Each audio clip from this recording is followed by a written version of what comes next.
નમસ્કાર દર્શક મિત્રો, ધ લોકસત્તા શોમાં આપનું સ્વાગત છે. શું ડોનાલ્ડ ટ્રમ્પનો એક નિર્ણય ભારત માટે વરદાન સાબિત થશે કે પછી આ કોઈ મોટી આફત પૂર્વેની શાંતિ છે? અમેરિકાની સુપ્રીમ કોર્ટે ટ્રમ્પને જોરદાર ઝટકો આપ્યો, પણ ગણતરીના કલાકોમાં જ ટ્રમ્પે એવો પલટવાર કર્યો કે આખી દુનિયાના બજારોમાં ફાડ પડી ગઈ છે. અહેવાલો મુજબ શુક્રવારે 20 ફેબ્રુઆરીના રોજ અમેરિકાની સુપ્રીમ કોર્ટે 6-3ની બહુમતીથી ટ્રમ્પની તમામ ગ્લોબલ ટેરિફ નીતિઓને રદબાતલ ઠેરવી દીધી હતી. કોર્ટે પોતાના ચુકાદામાં સ્પષ્ટ કર્યું કે ટ્રમ્પે 1977ના ઇન્ટરનેશનલ ઇમરજન્સી ઇકોનોમિક પાવર્સ એક્ટનો દુરુપયોગ કર્યો છે. મીડિયા અહેવાલો અનુસાર કોર્ટે નોંધ્યું કે આ કાયદો રાષ્ટ્રપતિને એકપક્ષીય રીતે ટેરિફ લાદવાની સત્તા આપતો નથી. આ સત્તા માત્ર અમેરિકી સંસદ એટલે કે કોંગ્રેસ પાસે જ છે. આ ચુકાદાને કારણે ટ્રમ્પ સરકારને મોટો કાયદાકીય ફટકો પડ્યો હતો. અહેવાલોમાં એમ પણ જાણવા મળેલ છે કે સુપ્રીમ કોર્ટના આ ફેસલા બાદ ડોનાલ્ડ ટ્રમ્પે સોશિયલ મીડિયા પર પોતાની ભારે નારાજગી વ્યક્ત કરી હતી. ટ્રમ્પે આ ચુકાદાને અત્યંત નિરાશાજનક ગણાવ્યો હતો.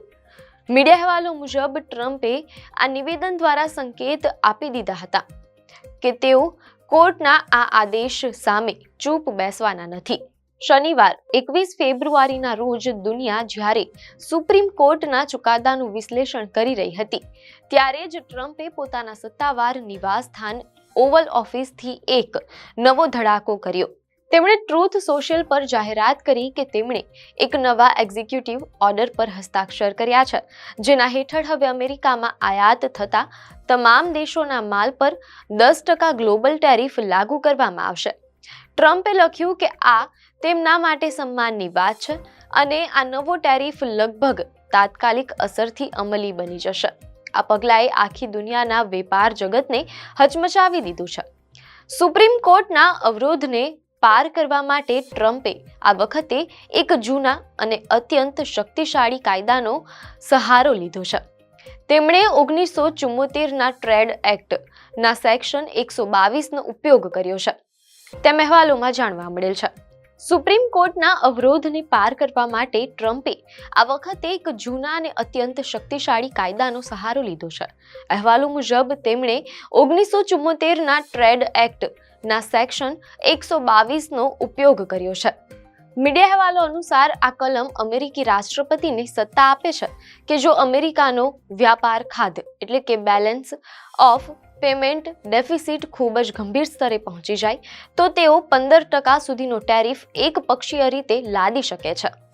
રસપ્રદ વાત એ છે કે અમેરિકાના ઇતિહાસમાં આ સેક્શનનો ઉપયોગ અગાઉ ક્યારેય કરવામાં આવ્યો નથી, તેમ અહેવાલોમાં જાણવા મળેલ છે, જે ટ્રમ્પની આક્રમક કાર્યશૈલી દર્શાવે છે. જો કે ટ્રમ્પનો આ નવો ટેરિફ પણ કાયમી નથી. સેક્શન 122 હેઠળ લાદવામાં આવેલો ટેરિફ 150 દિવસથી વધુ સમય માટે ચાલુ રાખી શકાતો નથી. મીડિયા અહેવાલો જણાવે છે કે જો ટ્રમ્પ આ સમયસીમા વધારવા માંગતા હોય તો તેમણે અમેરિકી સંસદની મંજૂરી લેવી અનિવાર્ય બનશે.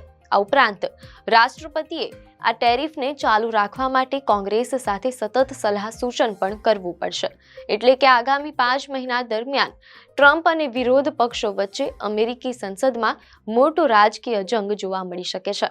હવે સૌથી મહત્વનો પ્રશ્ન એ છે કે ભારત પર આની શું અસર થશે? મીડિયા અહેવાલો અનુસાર ટ્રમ્પે સ્પષ્ટ કર્યું છે કે ભારત સાથેના વચગાળાના સોદા હેઠળ ભારતીય સામાન પર 18% ટેરિફ જ લાગશે. ટ્રમ્પે આ ગંભીર ચર્ચા વચ્ચે પીએમ નરેન્દ્ર મોદીના પણ ભરપૂર વખાણ કર્યા છે. ટ્રમ્પે આ ગંભીર ચર્ચા વચ્ચે પીએમ મોદીના પણ ભરપૂર વખાણ કર્યા છે. તેમણે પીએમ મોદીને એક મહાન વ્યક્તિ અને બુદ્ધિશાળી નેતા ગણાવ્યા છે. આ બાબત દર્શાવે છે કે ટેરિફની તકરાર વચ્ચે પણ ભારત અને અમેરિકાના વ્યૂહાત્મક સંબંધો મજબૂત રહ્યા છે.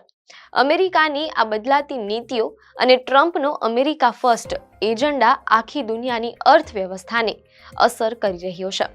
સુપ્રીમ કોર્ટ અને રાષ્ટ્રપતિ વચ્ચેની આ લડાઈ હજુ કેટલી લાંબી ચાલશે તે કહેવું મુશ્કેલ છે, પણ 1 એપ્રિલ અને 150 દિવસની સમય મર્યાદા ભારત જેવા વિકાસશીલ દેશો માટે ખૂબ જ નિર્ણાયક સાબિત થશે.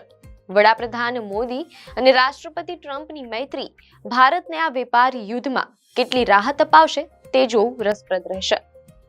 આપને માહિતી સારી લાગી હોય તો વિડીયોને લાઇક અને શેર કરજો, ચેનલને સબસ્ક્રાઇબ કરજો.